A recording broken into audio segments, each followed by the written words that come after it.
গণপ্রজাতন্ত্রী বাংলাদেশ সরকারের স্বরাষ্ট্র মন্ত্রণালয়ের দায়িত্ব নিয়োজিত মাননীয় মন্ত্রী বীর মুক্তিযুদ্ধ জনাব হাসানুজ্জামান খান মন্ত্রী, বিশেষ অতিথি স্বরাষ্ট্র মন্ত্রণালয়ের সুরক্ষা সেবা বিভাগের সদস্য সচিব জনাব মোহাম্মদ আব্দুল্লাহ আল মাসুদ চৌধুরী, সুরক্ষা সেবা বিভাগ এবং বাদ্যবৃন্দ অধিদপ্তরের বিভিন্ন পর্যায়ের কর্মকর্তাবৃন্দ, অনুদানপ্রাপ্ত বিভিন্ন মাদকাসক্তি নিরাময় ও পুনর্বাসন কেন্দ্রের প্রতিনিধিগণ, প্রিন্ট ও মিডিয়ার সম্মানিত সাংবাদিকবৃন্দ, আসসালামু আলাইকুম।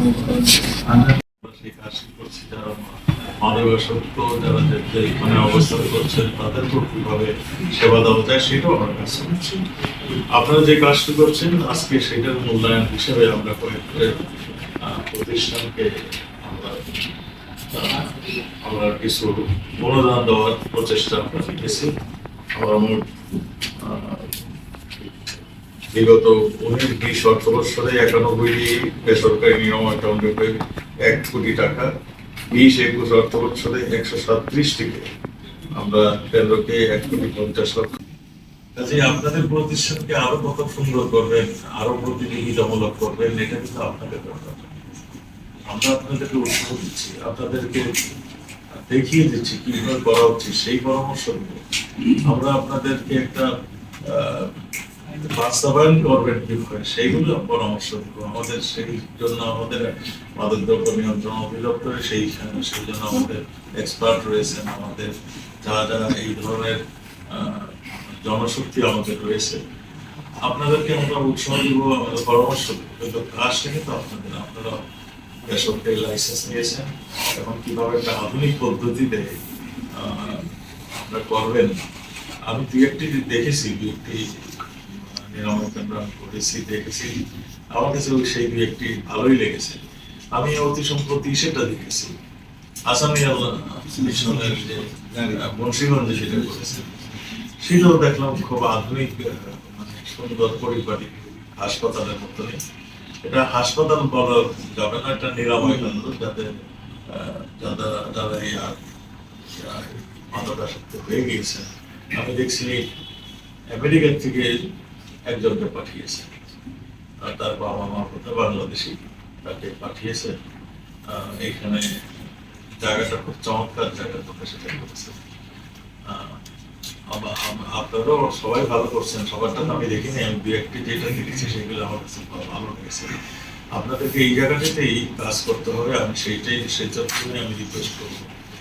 আপনাদের চ্যালেঞ্জ অনেক চ্যালেঞ্জ আছে, আপনাদের অনেক মাঝে মাঝে অনেক অসুবিধা ফেস করতে হয়, সেগুলো আমরা জানি, কিন্তু জানার পরেও আপনাদের কাছে রিকোয়েস্ট রাখতে, আপনারা এই জায়গাটিতে যেহেতু আপনারা এই সেবা দিচ্ছেন, আপনারা এই সেবাটা আরো সুপ্রতিষ্ঠিত করার জন্য, আরো যুগোপযোগী করার জন্য আপনারা অবদান রাখবেন, এটি আমার চাই। কারণ মাদকাসক্তির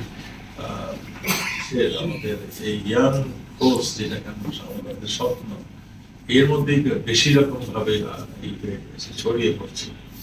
আপনাদের সেই জায়গাটিতে আরো ভালোভাবে কাজ করতে হবে, এটাই আমি আশা করি। আপনারা সেই জায়গাটিতে যাবেন, আপনাদের ইনভেস্টমেন্ট কোথায় বৃথা যাবে না। কারণ সবাই যাদের বাড়িতে একটা মাদকাসক্তি মানে লোক অবস্থান করে, সেই বুঝে যে কতখানি যন্ত্রণা তাকে ফেস করতে হয়।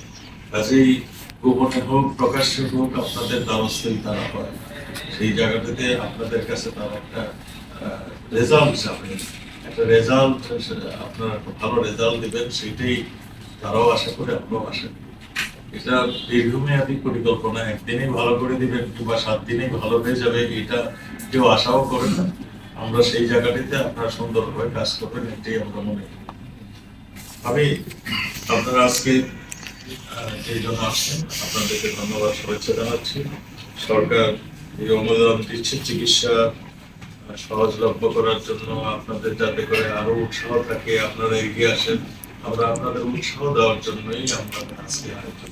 এই টাকাটি খুবই সামান্য, খুব বড় কিছু না, কিন্তু আপনাদেরকে আমরা ডেকে এনে আপনাদের উৎসাহ দেওয়ার জন্য, আপনাদের কাজকে আরো মানে যুগোপযোগী করার জন্য আমরা আপনাদের মাঝে মাঝে ডাকি, প্রতি বছরে একবার ডাকি, আপনারা যাতে কাজটা সুন্দরভাবে করেন।